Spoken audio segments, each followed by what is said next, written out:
can you like walk us through, you know, like you landed and then you lifted to Banner Hospital, and then like take us from there. Like, what were you seeing? What was going on? Okay, so I landed at about just after noon on Sunday. So about 11 hours after I got the call. Like you said, took a lift to Banner Hospital here in Tucson. And basically they already had a room waiting for me, 9120. And they said, just go up to the room. And so I walked in the hospital about 1 p.m., just walked up to my room, and I'm not even sure if I texted or called anyone, but someone showed up and was like, Alex Pellegrino? I said, yeah, okay. And I guess they checked me in. I was actually able to kind of explore my little room, take a picture of the view I was going to have out the window, and things just kind of started moving. Doctors and nurses started coming in, talking to me, and, you know, taking my vitals. I think they took some blood, and then it's all a blur, but they got me undressed. I took a shower, got me in the hospital gown, and I think I was on the gurney, being prepped for surgery, probably by about 3 o'clock, maybe 4. And I think I was being wheeled into the operating room around 5 p.m. Wow. So after that, obviously they put you under. What was the first thing that was going through your mind? What were you feeling when you first woke up, like post-surgery, post-op? I think the first thing was just realizing I was back in the recovery room already. And the next was kind of feeling I didn't really feel pain, but I knew that something had just happened in my stomach area, and kind of realizing, oh, it's over. The transplant happened. And still being a little bit under the effects of the anesthesia, just kind of looking around the room like, oh, I'm in the room. It was about 10 p.m., I think, and just looking around like, oh, this just happened. There's no going back. I am now a transplant recipient. And just kind of letting that sink in, that everything had just boom, boom, boom, boom. And now it's, oh, okay, now I recover. Just kind of mind blown. So why Tucson, Arizona for your kidney? Like, why not back home, back in LA? So I was listed at USC, University of Southern California, in Los Angeles. Their wait list for a deceased donor is about 8 years. And so Sherry has a cousin who works as a dialysis technician, and he said at his clinic, lots of people get listed in Arizona and Nevada because their wait lists are so much shorter. And so I asked the social worker, Anne, at my DaVita clinic, my dialysis clinic, you know, can I get listed at Arizona? And she said, sure, we have lots of patients that do that because of the wait list being shorter. So she referred me to Banner. She, I guess, has a relationship with Banner Hospital, and they okayed me. Sherry and I drove out to Tucson in March of 2023, and they did a bunch of tests, stress tests, blood, EKG, all sorts of things. And I think maybe only a week later, they called back and said, okay, we'll accept you as a candidate. And they also accepted the time that I've been on dialysis, at the time about 1.5 years. They accepted that as waitlist time, and they accepted my waiting time at USC as waitlist time. So their normal wait time for a deceased donor is about 2 to 4 years. And so I already had basically a a year of credit with them of waiting time. And lo and behold, just barely over 1 year later, they had a kidney for me. So it all worked out really well.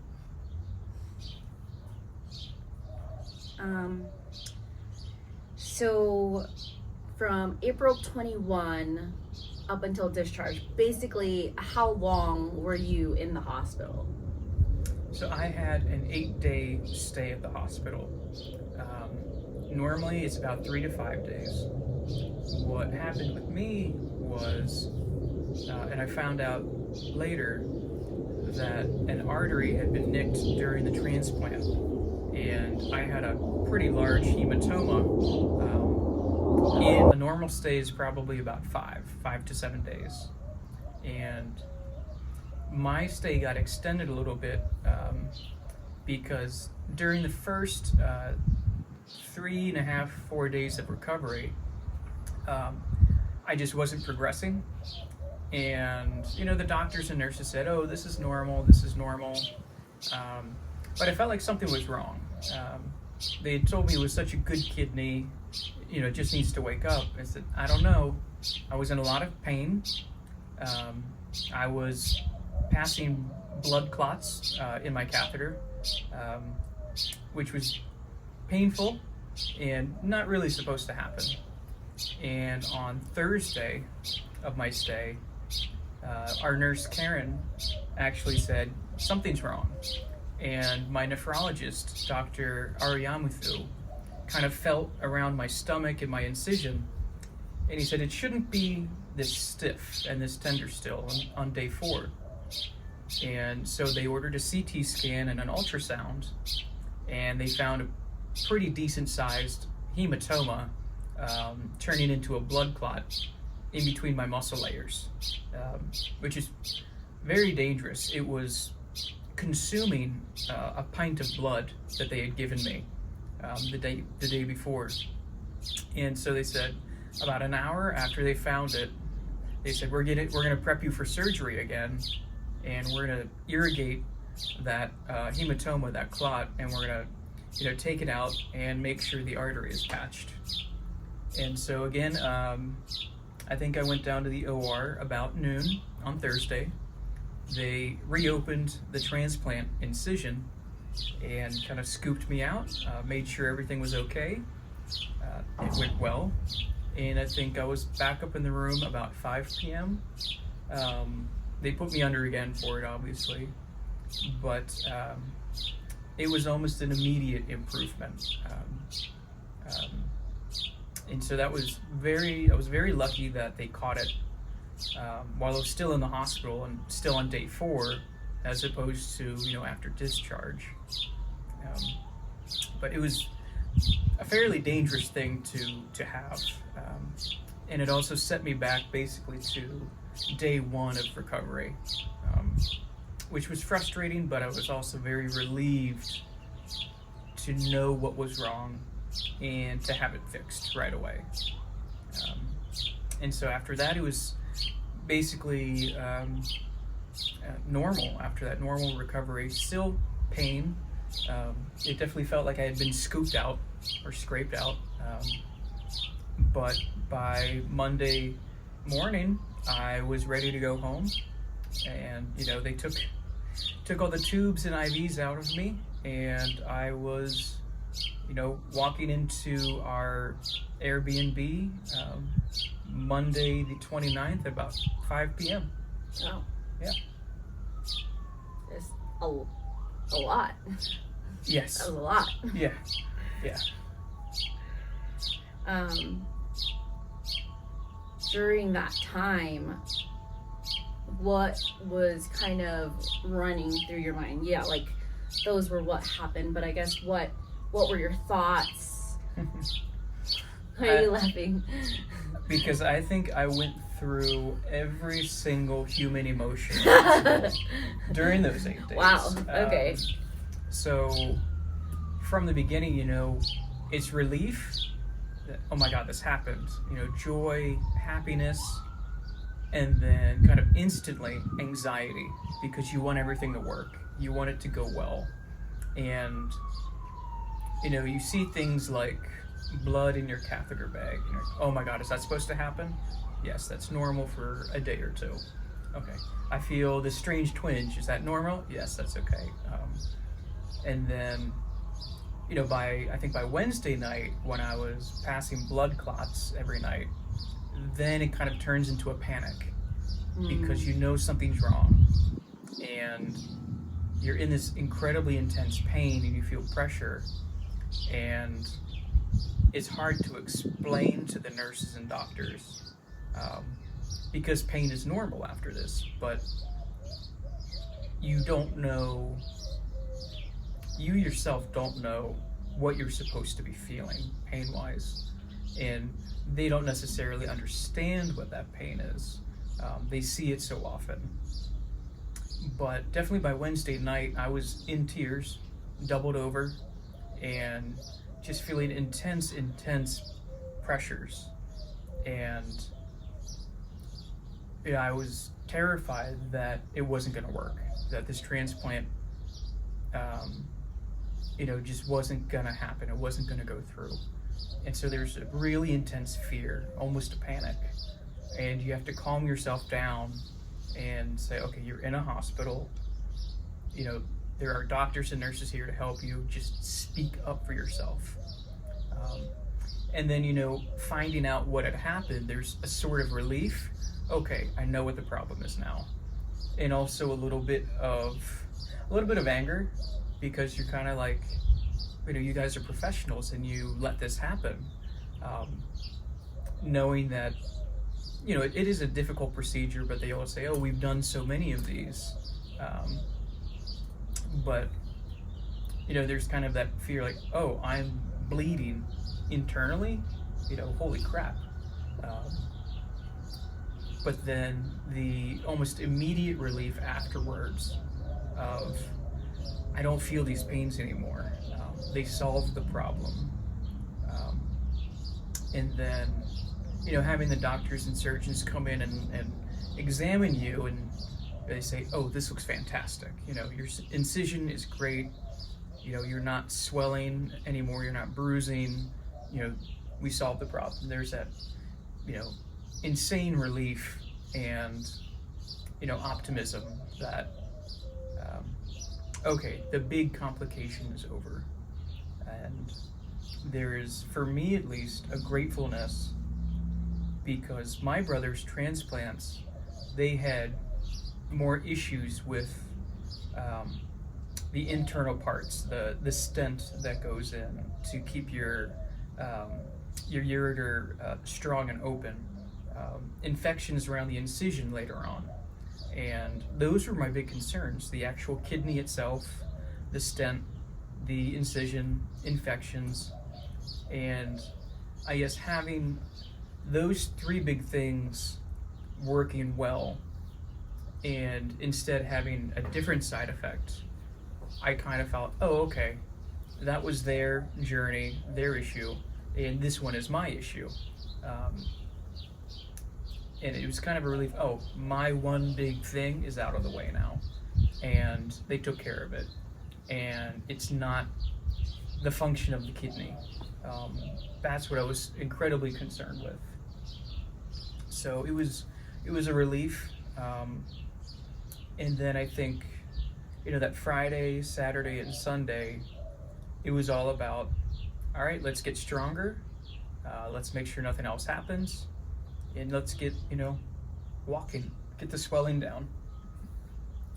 I know as much as pain is supposed to be a part of surgery, I remember Wednesday night before they reopened you up, you actually said something is very wrong. Yeah. And so you knew in your gut and your body that something was truly wrong. Yes. Yeah. And I think Monday night, Tuesday night, and Wednesday night, and Thursday morning, the nurses had to flush my catheter. And not to get into gross detail, but they, basically suck up whatever is clogging you into a large syringe or large, syringe.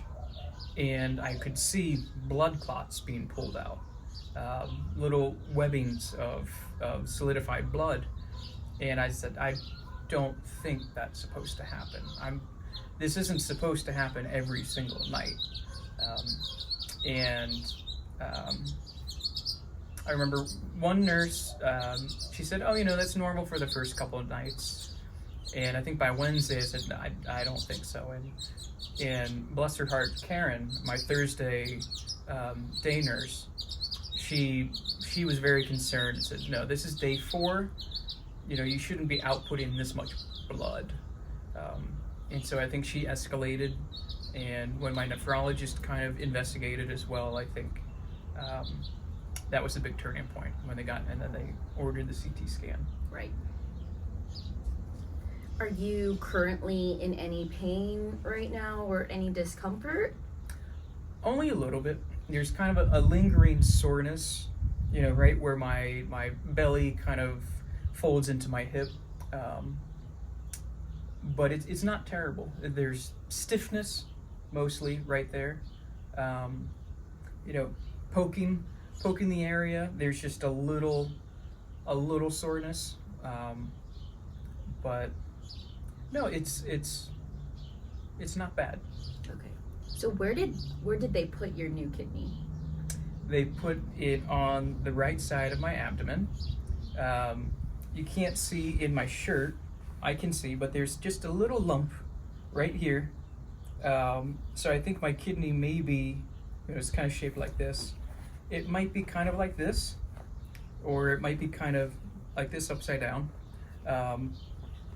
But I have a large kind of crescent moon incision that runs from basically my waistline up to here. I can actually feel it through my shirt. And then the kidney's somewhere in this area. And are you able to walk on your own right now? Oh yeah. So I walked with a walker in the hospital, and I walked with a walker on my discharge day. And I think that first night I had to use the restroom very urgently because of all the diuretics that I was on and all the water I was drinking. And I didn't have time to get to the walker. So I just got up and shuffled to the restroom. And I think that was the last time I used the walker, because I was getting up every hour to urinate. And so I said, all right, well, I can't have it in my way. I can't wait for it. I'll just get up and shuffle. And ironically, that was kind of a good thing for my progress. That's awesome. Do you have any restrictions, dietary, going out, people? Yes, I do. Dietary, I don't actually have that many restrictions in terms of the nutrients I can eat. They want me eating gobs of protein. Gobs? Gobs, yeah. As much protein as I can fit. And the funny thing is, it is a complete reversal of my kidney disease and dialysis diet, where I had to limit my potassium, my sodium, my phosphorus. My phosphorus was actually so low, my nephrologist told me to eat as much cheese and dairy and yogurt as I could, which I haven't done in 3 years. Oh no, cheese. I know, I love cheese. Love cheese. We love cheese. We love cheese. So I've just been just pouring it on. But yeah, dietary, almost no restrictions. I cannot have anything with grapefruit or grapefruit juice. It will cancel out some of my immunosuppressant pills, which is very strange, but thankfully I don't really like grapefruit. In terms of other restrictions, I cannot go out to a restaurant for the next 3 months, which I don't really miss that much, but I also have to be very careful with takeout food. If we do get takeout, and bring it back, I need to reheat it again to make sure that any bacteria or food handling is killed off. And so everything is well done, recooked, which for me kind of defeats the purpose of most takeout, but I don't miss it that much. My mom, who's taking care of me, has been hand cooking wonderful meals for me, and of course Sherry as well, this weekend at least. So it's selfishly, I'm being waited on hand and foot when it comes to food. I'll help chop the garlic. It's okay. But no, it's Can you talk about like sun exposure and like why, like not just the food component of the restaurant, but like the people aspect and oh yes, what you have to do to prepare if you are going outside, like what walk me through that. There's a process. It's a process. Backstory: to prevent my body from rejecting the kidney, I'm on 2 different immunosuppressant drugs, Prograf, Cellsupt, and they tell my body not to reject the kidney, accept it. What this does, though, lowers my immune system, so I could get very sick very easily. So when I go out, I need to be extremely careful to avoid people, avoid crowds, wear a mask, basically as soon as I step out of the front door. The immunosuppressants also make me very susceptible to sunburn and skin cancer. So Ironically, as we were talking about sun exposure, my phone stopped recording because it got overheated, I think. So we're gonna go ahead and pick up back from Alex, talking about restrictions on sun exposure, the having to avoid large crowds, and basically why and what that is. Yeah, well, you kind of summed it up right there. Thanks, Bob. Yeah, because of the immunosuppressants that I'm on, so my body doesn't reject the kidney. It does lower my immune system, meaning that I can get very sick very easily. So I need to avoid large crowds, avoid anybody coughing or sneezing, keep my distance, wear a mask at all times outside the house.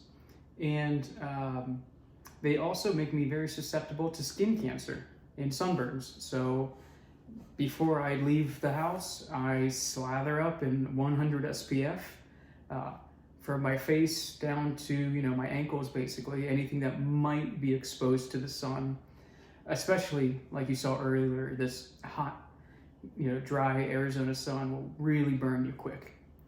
So I've got my little sun hat with the neck flap, it's my mask, my sunglasses, long pants, long sleeves, just everything. Oh yes, here it is.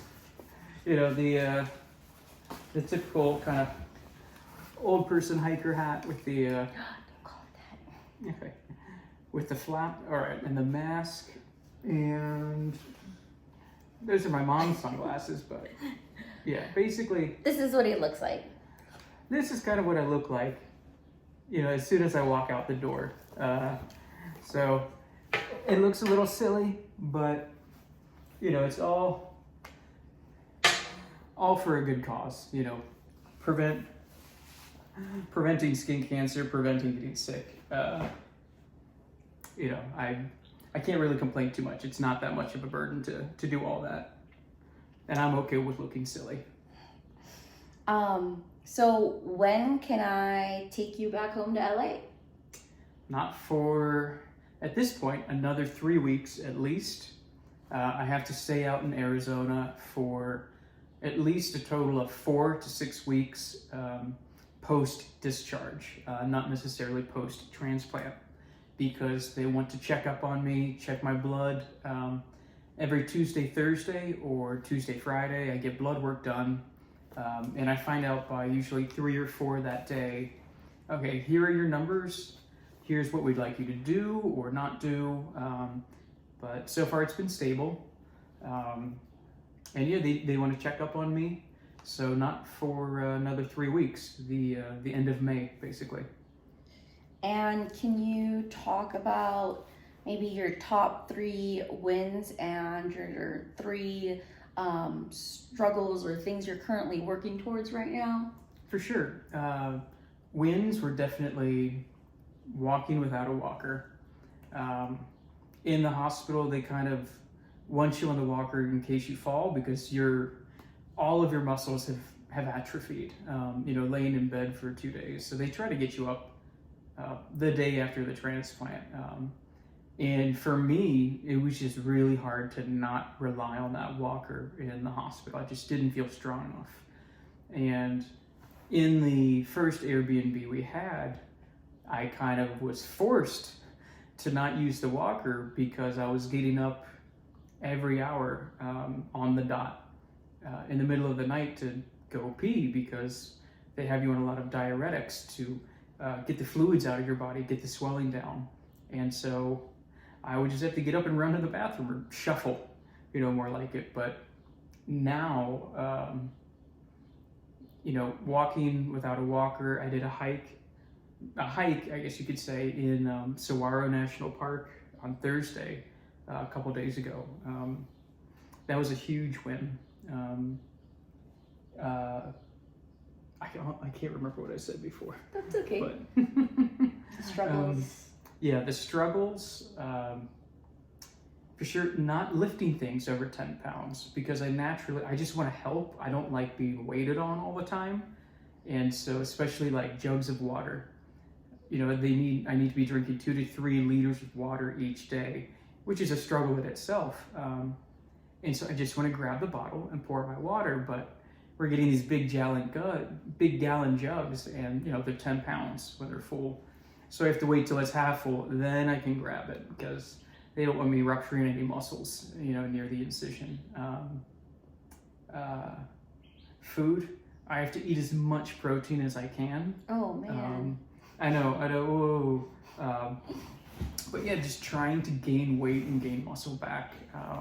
I'm not really allowed to work out, so trying to get my body moving in a way that's gentle enough to not hurt anything, but energetic enough to actually build muscle and kind of shake the rust off is kind of a challenge in itself. Responding to everyone's messages is actually a lot more tiring than you would think, but it's a blessing too to have so many people that want to see you and ask you questions. But yeah, it can get hard. Just kind of keeping track of everybody and trying to do justice to each message. Thank you, I'm grateful. And everybody wants to know the story. Everybody wants to know the nitty-gritty details. When can we see you? But yeah, just keeping up with all that. And how has it been having your mom, Jerry, out here taking care of you? I will probably never have enough words to say how grateful I am. It has been an incredible blessing and just incredible timing. She retired at the end of last school year, decided that she was through being a kindergarten aide. And so she told me she was kind of lost for a little bit and wondering, where do I go from here? And lo and behold, just a few months later, this transplant happened. She was able to take the 4 weeks and come out here with me. And it's just been a blessing and a privilege to have that time with her since I haven't been around my mom full time in almost 12 years. I left for LA in 2013, early 2013, and it's only been visits for holidays and stuff since then. And so I just get a lot of time with her to learn about her as a person. She gets to learn about me as an adult, and not a high school kid that she knows. So we've had 11 years of experiences and discoveries and life to catch up on, which has been just amazing. And I get to see her kind of thrive in this beautiful desert environment that she's always wanted to see, and see her be happy and joyful, and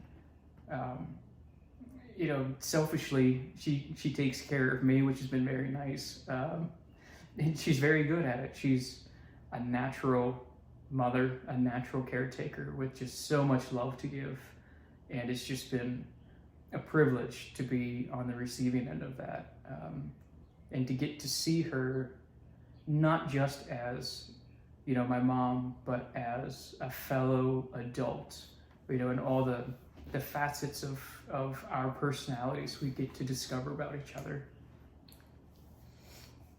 And the last thing is, can you give a message to everyone, family, friends? Yes, I am and will be eternally grateful to everyone who's reached out. We have been given so much love by so many people, from one end of the country to another, and from the other ends of the globe, from the Philippines, getting messages from Sherry's family, and it's been just overwhelming how happy people are for us and how joyful they are. It's just such a wonderful feeling, and I know I think I speak for Sherry too when I say, like, we are just overwhelmed with gratitude and thankfulness, and we're just humbled by the love and generosity people have been showing us, and that to kind of go in hand with that, the eternal gratitude I will have to the deceased donor and his family. There are a lot of conflicting feelings, being the recipient of a deceased donor transplant. That means I received the gift of a second life because someone else passed away. That is, I don't want to say a burden, but maybe kind of a weight that you do wear because you feel like you have to earn this kidney now. There's a sort of survivor's guilt that goes with that. And the question of, do I really deserve this? Am I living well enough to have received this from someone? And, like the doctors and nurses say, just take care of it. Take care of the kidney. And so that is really my focus. I am allowed to contact the family through a letter, through the hospital, and I'm going to do that. And what would you say? Thank you.